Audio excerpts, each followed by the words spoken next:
ছটামান বজাত এখন চুইফট গাড়ী ইণ্টাৰচেপ্ট কৰা হ'ল আৰু গাড়ীখনৰ ডেছবৰ্ডত মানে কি লুকাই আনিছিলে আপোনাৰ 15টা চাবোন বাকচ আহিছিলে আৰু টোটেল ৱেইট আছিলে 189 গ্ৰামছ হেৰইন। এই সংক্ৰান্তে এজন মানুহ আটক কৰা হৈছে, তেওঁৰ নাম হ'ল বাহাৰুল ইছলাম আৰু তেওঁৰ ঘৰ কচুৱাত।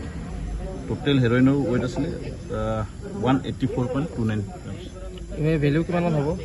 Value approximately 15 lakh. এতিয়া ক'লৈ গৈ আছিলে গাড়ীখন?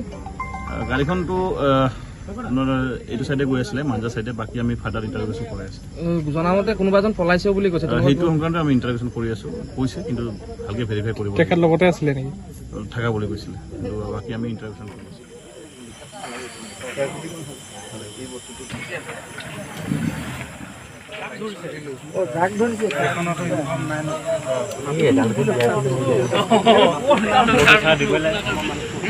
দিব লাগে